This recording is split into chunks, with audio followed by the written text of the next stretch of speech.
वस्तुतः अंतिम खोज क्या है? अपनी ही खोज, अपने से ही पहचान। मनुष्य अकेला है सृष्टि में जिसे स्वबोध है, जिसे इस बात का होश है कि मैं हूं। पशु हैं, पक्षी हैं, वृक्ष हैं तो जरूर, लेकिन अपने होने का उन्हें कोई बोध नहीं। होने का बोध नहीं है, इसलिए दूसरा प्रश्न असंभव है उठना कि मैं कौन हूं। मनुष्य अकेला है जिसे इस बात का बोध है कि मैं हूं। अनिवार्य रूपेण दूसरा प्रश्न उठेगा कि मैं हूं कौन? हूं सच, पर कौन हूं? और जिसके जीवन में यह दूसरा प्रश्न नहीं उठा, वह पशु तो नहीं है, मनुष्य भी नहीं, कहीं बीच में अटका रह गया, घर का न घाट का।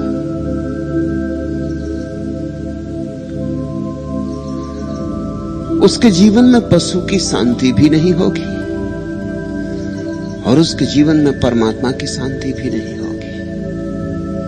वैसा आदमी बीच में त्रिशंकु की तरह अटका सदा अशांत होगा। पशु शांत है, चिंतित नहीं, बेचैन नहीं। चिंता और बेचैनी के लिए जितना बोध चाहिए उतना बोध नहीं। मूर्छा में जिए जाते, बेहोशी में जिए जाते। एक तरह की शांति है, एक तरह का सन्नाटा है, एक तरह की मस्ती है। मूर्छित है, सुंदर है फिर भी। इसलिए प्रकृति के निकट जाओ, सौंदर्य की अनुभूति होती। प्रकृति के पास आओ, सब शांत हो जाता है। मनुष्य के पास आओ, बेचैनी बढ़ जाती। आदमी की भीड़ में खड़े हो जाओ, थक जाते हो। कुछ ना करो तो थक जाते हो। भीड़ से घर लौट के बहुत बार देखा है या नहीं? कुछ गंवा के लौटते हो, जैसे कुछ छीन लिया गया, जैसे लुट गए, जैसे विश्राम की जरूरत आ गई है, थके मांदे टूटे हुए। आदमी इतना बेचैन है कि उसकी बेचैनी की तरंगें तुम्हारे चित्त को भी तरंगित कर जाती। और चारों तरफ भीड़ हो बेचैन लोगों की, तो कैसे अपने को बचा के आ सकोगे? महावीर या बुद्ध समाज को छोड़ के जंगल चले गए थे। उसके पीछे और कोई कारण नहीं था। अशांत लोगों की भीड़ में, बीमार लोगों की भीड़ में, विक्षिप्त लोगों की भीड़ में सार क्या है? जंगल में वृक्षों से दोस्ती बना ली, पशु पक्षियों से नाता जोड़ा, आदमी से नाता तोड़ा। जरा सोचो, आदमी का कितना बड़ा अपमान हुआ है उसमें। ख्याल करो, पशु पक्षी जीत गए तुमसे, पौधे पहाड़ जीत गए। महावीर को उन्होंने बेचैनी न दी, न बुद्ध को परेशान किया। तुम्हारे बीच खड़ा होना मुश्किल हो गया था। पशु पौधे के जीवन में एक आनंद मग्नता है, मूर्छित। फिर बुद्धों के जीवन में, सिद्धों के जीवन में एक आनंद मग्नता है, सचेत, जागरूक। एक मस्ती वहां भी है, पर उस मस्ती में बोध का दिया जलता है। उतना ही भेद है। प्रकृति और परमात्मा में उतना ही भेद है। प्रकृति यानी सोया हुआ परमात्मा, परमात्मा यानी जाग गई प्रकृति। बस उतना भेद है। जो दोनों के बीच में है, उसकी परेशानी समझो। वहीं तुम हो, वहीं सब है। वो जो बीच में अटका हुआ आदमी है, न सीढ़ी के इस पार न सीढ़ी के उस पार, न इस किनारे न उस किनारे, मझधार में जिसकी नाव अटक गई है, जो दोनों तरफ खिंच रहा है। एक मन कहता है लौट चलो पीछे, फिर हो जाओ पशु जैसे। इसलिए तो दुनिया में इतनी हिंसा है। वो एक मन कहता है लौट चलो पीछे, हो जाओ पशु जैसे। हिंसा में इतना रस क्या है? अगर रास्ते पे दो आदमी लड़ते हो, तुम 1000 काम छोड़ के साइकिल किनारे टिका के खड़े होकर देखने लगते हो। इतना रस क्या है? दो आदमी लड़ रहे हैं, तुम्हें क्या मिलेगा? मगर बड़ी उत्सुकता जग जाती। हिंसा में एक रस है, तुम ना भी करो, दूसरा कर रहा है तो भी देखने का मजा है। चले पशु के जगत में, लौट चले पशु की दुनिया में, गिरने लगे आदमी के तल से नीचे। और कभी तुमने देखा घड़ी भर खड़े रहो, झगड़ा चलता रहे, गाली गलौज हो, लेकिन मारपीट ना हो, या कोई बीच बचाव पड़ जाए, या पुलिस का आदमी बीच में आ जाए, या उन दोनों को कुछ बुद्धि आ जाए, तो तुम कुछ उदास से लौटते हो कि कुछ होना था जो नहीं हुआ। सब मजा किरकिरा हो गया। फिल्म देखने तुम जाते हो, अगर हिंसा ना हो फिल्म में, मारकाट ना हो, हत्या ना हो, काम वासना के उद्दाम वेग ना उठे, तो तुमने जाओगे ही नहीं। जितनी काम वासना के उद्दाम वेग हो, जितनी हत्या हो, जितनी हिंसा हो, चोरी हो, डकैती हो, उतनी फिल्म तुम्हें आकर्षित करती। ये पशु के जगत में लौटने की इच्छाएं। या फिर कभी तुम शराब पी लेते हो। शराब पी के तुम क्या कर रहे हो? तुम इतना ही कह रहे हो कि थोड़ा सा जो होश है, हे प्रभु इसे हमसे ले लो, ये होश हमसे नहीं संभाला जाता, हमें बेहोश कर दो, हमें लौटा दो वापस, ये पुराना किनारा तुम्हें खींच रहा है। लेकिन तुम कुछ भी उपाय करो, तुम पशु हो नहीं सकते। अतीत में लौटने की कोई संभावना नहीं है, पीछे यात्रा होती ही नहीं। जवान कितना ही सोचे कि मैं बच्चा हो जाऊं, अब नहीं हो सकता। और बूढ़ा कितना ही सोचे कि मैं जवान हो जाऊं, अब नहीं हो सकता। मुर्दा कितना ही सोचे कि अब मैं जी जाऊं, अब नहीं हो सकता। पीछे लौटना होता ही नहीं। जहां से हम गुजर चुके अब वहां जाना कभी नहीं होगा, लेकिन आकांक्षा बनी रहती। इसलिए तो लोग जवान भी हो जाते, बूढ़े भी हो जाते, तो भी बचपन के गीत गाते, कहते हैं आहा कैसे सुंदर दिन थे वे। यह बात मूर्खतापूर्ण है। मूर्खतापूर्ण इसलिए है कि अगर बचपन सुंदर था तो फिर शेष जीवन तुम क्या करते रहे? उस सौंदर्य को निखारा नहीं, सौंदर्य को संवारा नहीं, उस सौंदर्य को नए नए आयाम, नई ऊंचाइयां नहीं थी, तो तुम करते क्या रहे जिंदगी भर? लोग कहते हैं बचपन में कैसा सुख था, तो शेष समय तुमने क्या किया?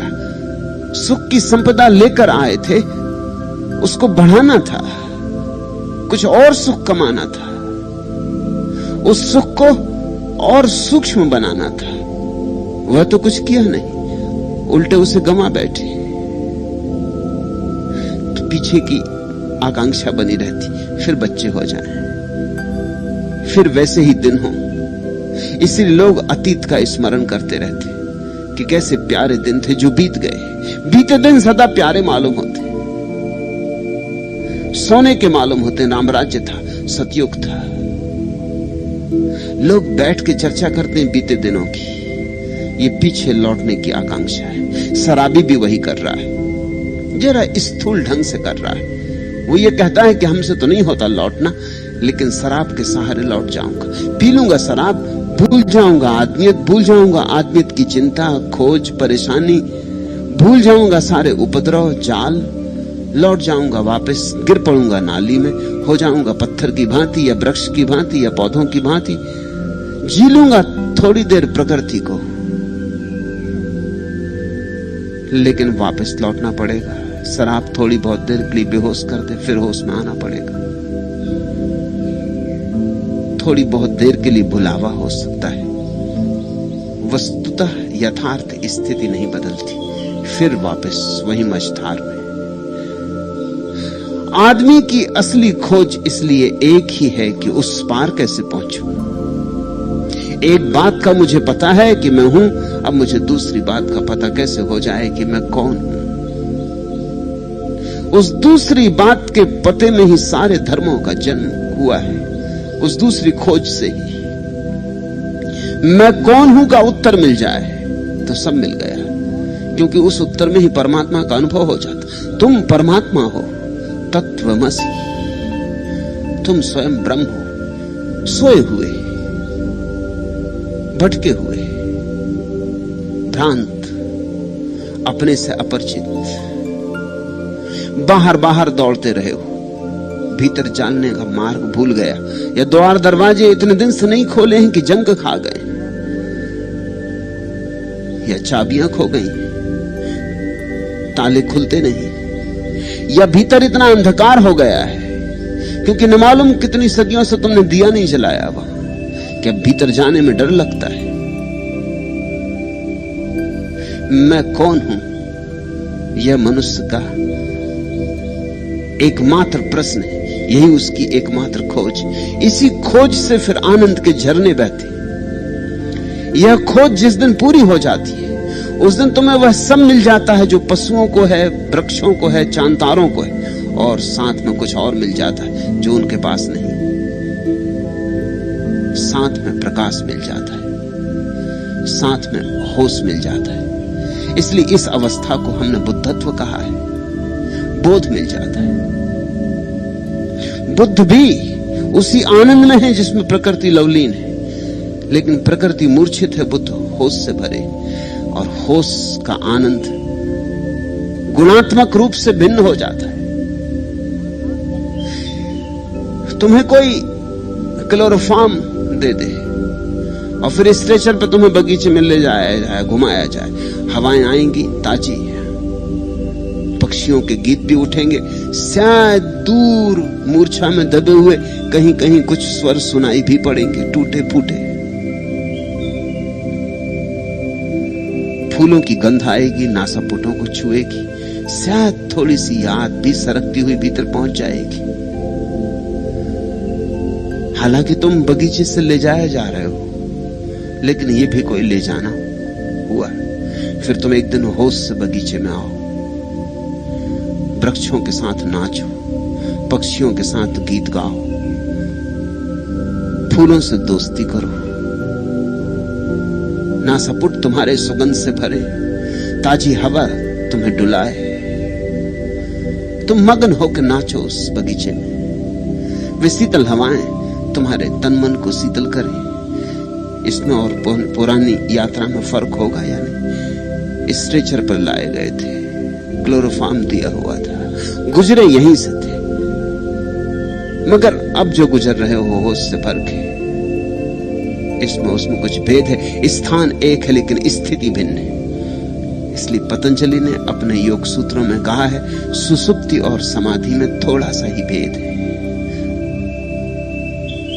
दोनों ही अवस्थाओं में आदमी परमात्मा में लीन होता है। तुम रोज अपनी गहरी सुसुप्ति में परमात्मा में लीन हो जाते हो, इसलिए तो सुसुप्ति तुम्हें ताजा कर जाती है। मूल स्रोत से जुड़ गए,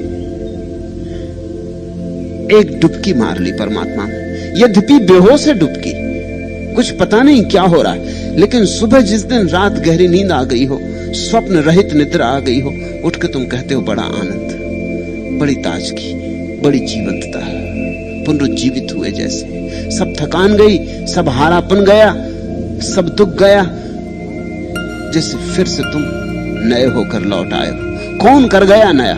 कौन सा जादू तुम्हें नया कर गया है? तुम्हें कुछ पता नहीं। अब होश आया है तो याद आता है इतना ही सिर्फ कि रात गहरी नींद थी, स्वप्नों की तरंगें भी न थी। स्वप्न की तरंगें न थी, इसका मतलब हुआ कि मन बिल्कुल शांत हो गया था, कोई विचार न उठ रहे थे, समाधि लग गई थी, मगर समाधि मूर्छित थी।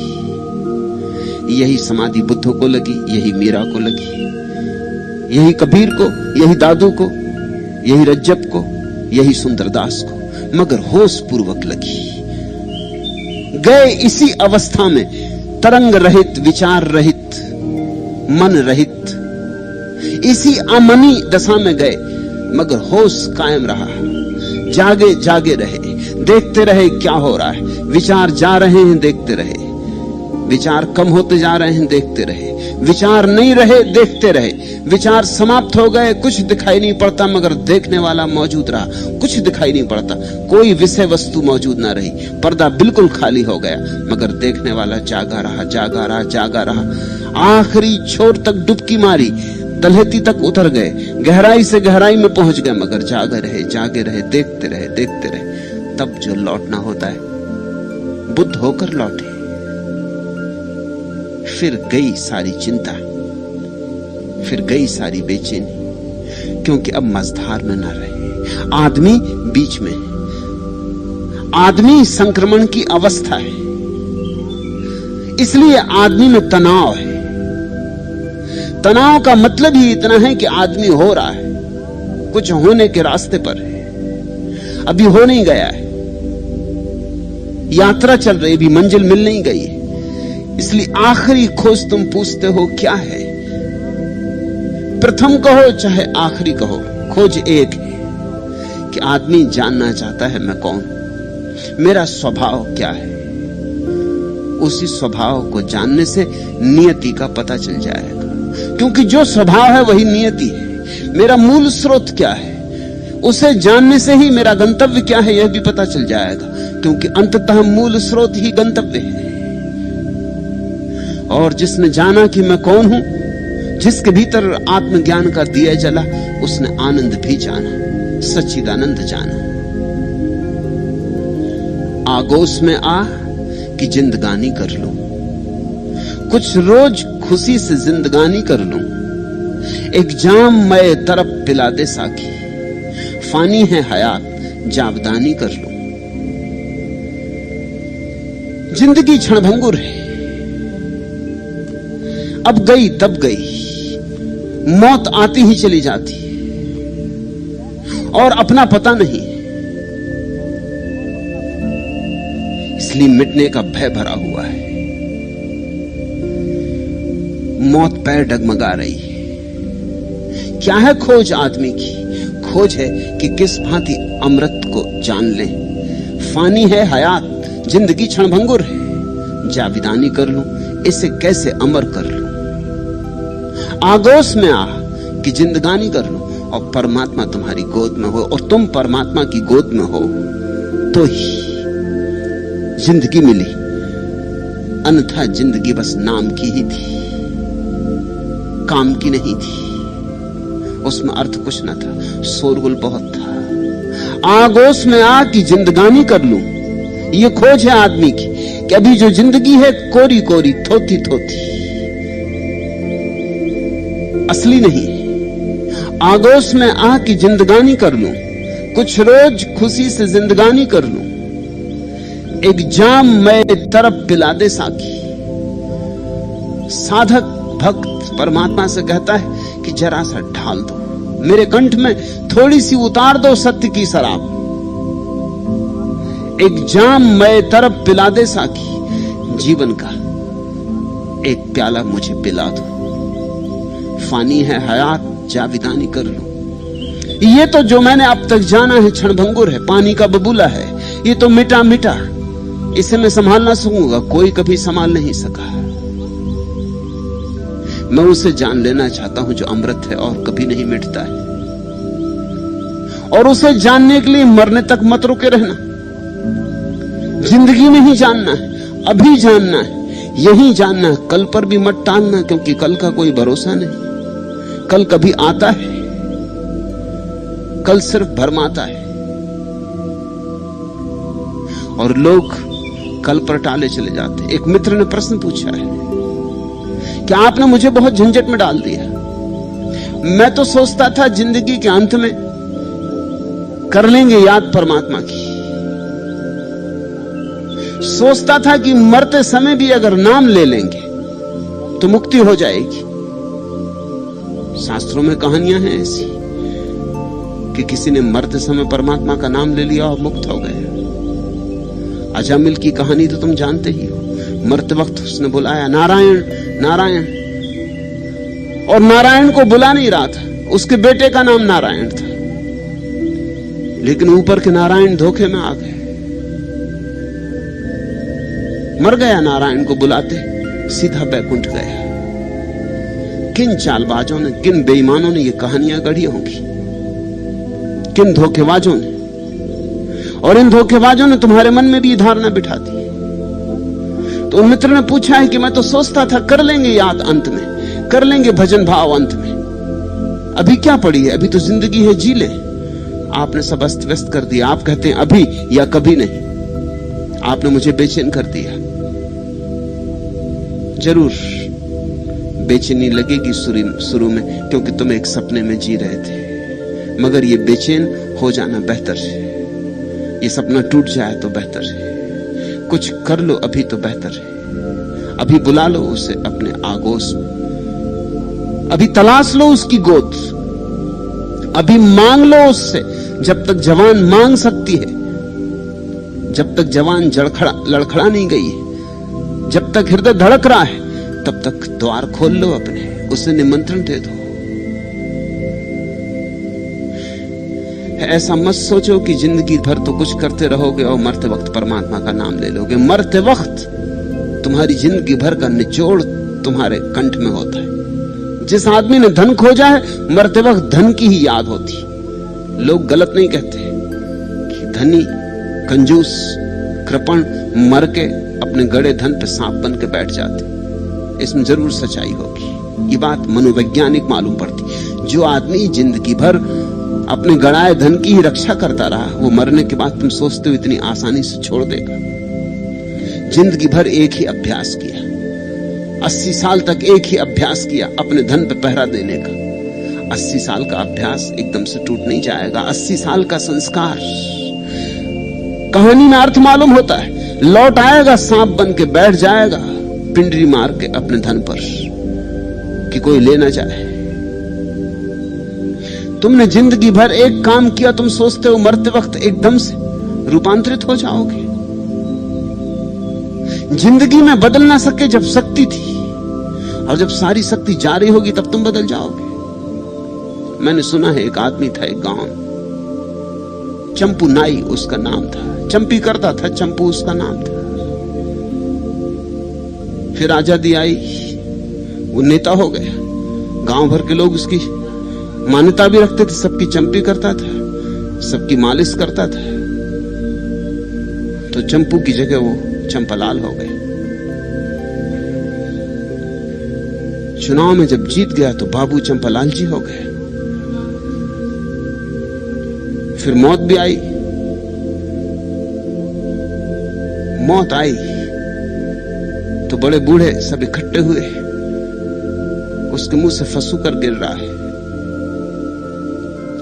किसी ने उसे हिलाया और कहा, बाबू चंपालाल जी, अब ये समय परमात्मा के याद करने का है। अब कुछ प्रार्थना कर लो परमात्मा से। अब कुछ कह लो, सुन लो। जिंदगी तो यूं ही गंवा दी, पहले चंपी में गंवाई,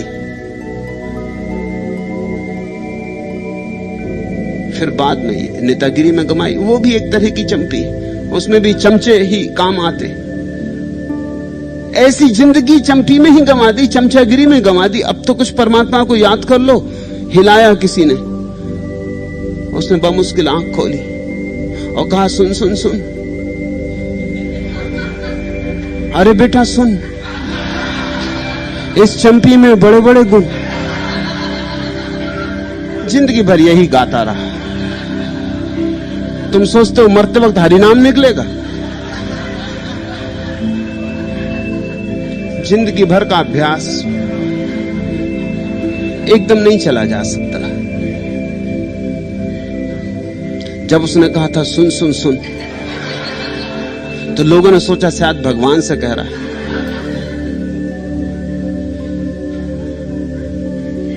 आदमी मरते वक्त एकदम रूपांतरित नहीं हो सकता। रूपांतरण इतना मुफ्त नहीं, जीवन दांव पर लगाना होता है। तो तुम कहते हो तुम परेशान हो गए हो, अच्छा है कि परेशान हो गए हो। भगवान करे इस परेशानी को तुम किसी तरह से समझा बुझा के लीप पोत के मिटा मत देना। अगर तुम परेशान हो गए हो, सौभाग्य है, कुछ करो। इस दुनिया से मैं कौन हूं ये जाने बिना मत जाना। अब रही बात यह कि जाना तो तुम्हारे हाथ में नहीं, जब जाना पड़ेगा तब जाना पड़ेगा। मैं ये नहीं कह रहा हूं कि जब जाने का मौका आ जाए तो कहना अभी मैंने अपने को नहीं जाना तो मैं कैसे जाऊं। मैं तो तभी जाऊंगा जब मैं अपने को जान लूंगा। कोई सुनने वाला नहीं। मौत तुम्हें ले जाएगी, मौत तुमसे पूछेगी भी नहीं, मौत खबर दे के आती भी नहीं, मौत तो आ ही जाती, एक क्षण का भी अंतराल नहीं होता आने और ले जाने में। नहीं, जब मैं कह रहा हूं कि बिना स्वयं को जाने नहीं जाऊंगा, तो उसका अर्थ यह है कि अभी जो क्षण मेरे हाथ में, अभी तो जिंदा हो, इस क्षण तो अभी जिंदा हो, इस क्षण को परमात्मा की खोज में लगा दो। और परमात्मा की खोज से यह मत सोचना कि परमात्मा आकाश में बैठा हुआ कोई व्यक्ति है।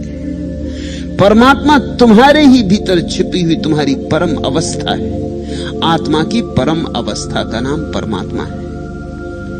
आत्मा को जान लेना, परमात्मा को जान लेना है। और जो अपने को ही नहीं जानता, वह और क्या जानेगा।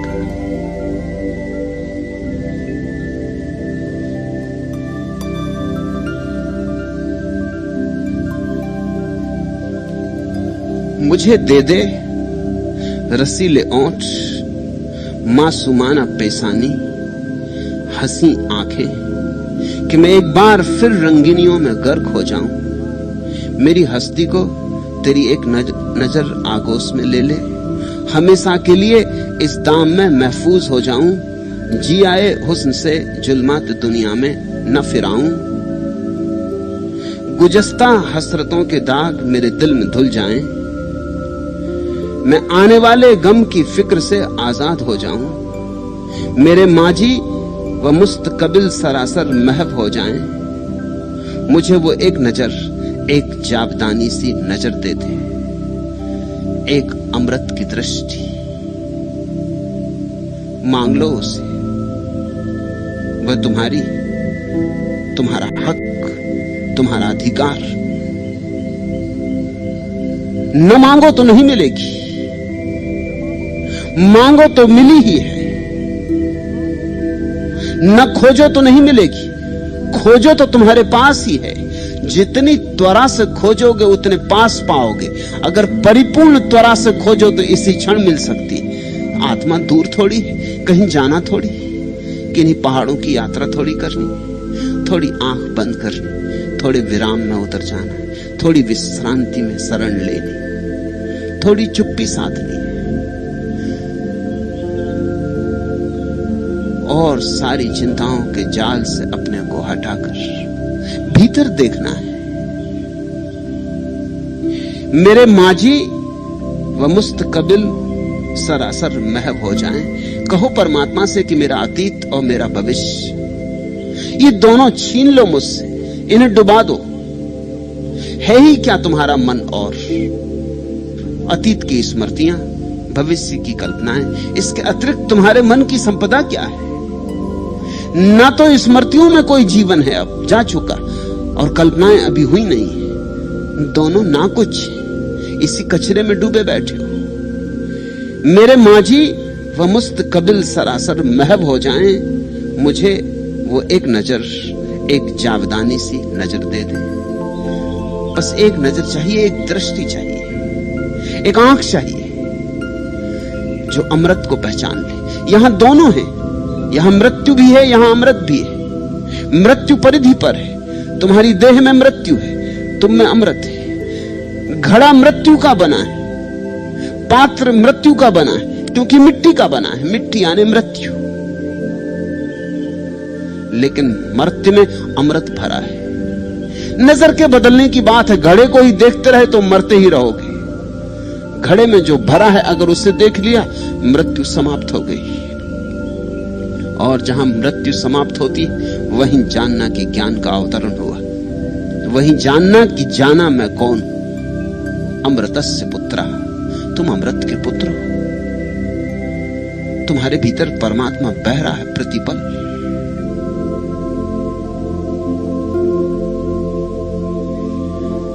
जिस्म की नौरस कली में एक एहसास जमाल, जैसे ठंडक छांव की। दिल की नाजुक धड़कनों में एक नादीदा ख्याल, जैसे आहट पांव की। रात की तारीकियों में जो फिगन सम्मे विशाल, जैसे खुलकर पौ फटे। अभी फट सकती है ये पौ, ये सुबह अभी हो सकती है। जिस्म की नौरस कली में ये तुम्हारी जो देह है, मंदिर है, इसमें परमात्मा विराजमान है। और कहां खोजते हो? किस काशी, किस काबा जाते हो? व्यर्थ की दौड़ धूप में मत पड़ो, जरा भीतर टटोलो। जिस्म की नौरस कली में ये जो देह का फूल है, इसमें ही सौंदर्य छिपा है। सौंदर्य इसके सहारे लेकर पृथ्वी पर उतरा है। एक एहसास जमाल जैसे ठंडक छांव की। जरा भीतर चलो और सौंदर्य की परम अनुभूति होने लगेगी। जरा अपने देह के इस फूल में उतरो, इस कमल के भीतर चलो। 1000 पखड़ियों वाला कमल है ये। इसकी सारी पखड़ियों के पार जाना है, पखड़ी पखड़ी के पार जाना है, और भीतर तुम पाओगे उस सन्नाटे को, उस शून्य को जो तुम्हारी आत्मा है। पाओगे उस पूर्ण को जो परमात्मा है। एक एहसास जमाल, सौंदर्य का एक परम अनुभव होगा, जैसे ठंडक छांव की। बहुत जीलिए धूप में, बहुत जीलिए दौड़धाप में, बहुत जीलिए आपाधापी में पसीने पसीने हो गए हो। कितने तो थक गए हो, कितने जन्मों से तो चल रहे हो, कितनी तो धूल जम गई तुम्हारे चेहरे पर। जरा अपनी आंखों को ख्याल तो करो, कितनी गर्द गुबार। दिल की नाजुक धड़कनों में एक नादीदा ख्याल, जैसे आहट पांव की। जरा सरको तो भीतर, जरा अनदेखे को देखना शुरू करो, जरा अनचिन्हे को चिन्हना शुरू करो। दिल की नाजुक धड़कनों में ये जो धीमी सी नाजुक धड़कन है दिल की, इसी में परमात्मा की धड़कन भी समाई हुई है। तुम नहीं धड़क रहे हो, वही धड़क रहा है। जैसे आहट पांव की। जरा भीतर सरको तो उसकी पगध्वनि सुनाई पड़ने लगेगी। रात की तारीकियों में माना कि अंधेरा है, और बहुत अंधेरा है, मगर अंधेरा सिर्फ बाहर है, भीतर तो रोशनी ही रोशनी। भीतर तो सदा प्रभात है, बाहर सदा रात है। बाहर अमावस, भीतर पूर्णिमा है। बुद्ध के जीवन में प्यारी कहानी कि वे पूर्णिमा के दिन ही पैदा हुए, और पूर्णिमा के दिन ही उन्हें संबोधि मिली, और पूर्णिमा के दिन ही वे मरे। उसी पूर्णिमा के दिन, एक ही पूर्णिमा बैसाख की। ऐसा हुआ हो न हुआ हो, पर बात अर्थपूर्ण है। पूर्णिमा में ही पैदा हो, पूर्णिमा में ही जियो, पूर्णिमा में ही जगो, पूर्णिमा में ही तिरोहित हो जाओ। यह हो सकता है। भीतर जो देखता है उसे निश्चित हो जाता है। रात की तारीकियों में जो फिगन सब में विशाल। माना अंधेरा बहुत है, मगर भीतर एक दिया जल रहा है, सब में विशाल। एक ऐसी ज्योति जल रही है, जो ज्योति परमात्मा से मिलन की ज्योति है, जो उसके आलिंगन की ज्योति है। रात की तारीकियों में जो फिगन सब में विशाल, जैसे खुलकर पौ फटे, जैसे अचानक बदलियां हट जाएं, सूरज प्रकट हो जाए। ऐसा अचानक तुम्हारे भीतर हो सकता है। इस अचानक की खोज आदमी की आत्यंतिक खोज, प्रथम भी अंतिम भी। और जब तक यह न हो जाए, तब तक अपने को आदमी मत मान लेना। तब तक आदमी मानने की भ्रांति में मत पड़ जाना। तब तक इतना ही कहना कि मैं आदमी होने की तलाश कर रहा हूं, मार्ग पर अभी पहुंचा नहीं। आदमी तो बस थोड़े हुए हैं, कोई बुद्ध, कोई कृष्ण, कोई कबीर, कोई क्राइस्ट, कोई मोहम्मद। आदमी तो थोड़े हुए, बाकी तो सब झूठे आदमी, दिखावा है, वेश है। भीतर कुछ भी नहीं है। अनुभव नहीं है तो कुछ भी नहीं। जो है अगर न जाना जाए तो न होने के बराबर होता है। किसी भिखमंगे की जेब में हीरा पड़ा है और वो भीख मांग रहा है, और उसे हीरे का कुछ पता नहीं। क्या तुम कहोगे उसके पास हीरा है? कहने का कोई अर्थ ना होगा। अगर उसे पता हो कि हीरा हो तो भिखमंगापन बंद हो जाए। जिसने अपने भीतर की रोशनी देख ली, इस जगत में वो भिखमंगा नहीं रह जाता, कुछ भी नहीं मांगता, न पद न प्रतिष्ठा, कुछ भी नहीं मांगता। मांगने का सवाल ही नहीं, देना शुरू करता है, बांटता है। उसके भीतर अजस्र स्रोत खुल जाता है, रोशनी बांटता है, आनंद बांटता है, प्रेम बांटता है, ध्यान बांटता है, असली संपदा बांटता है।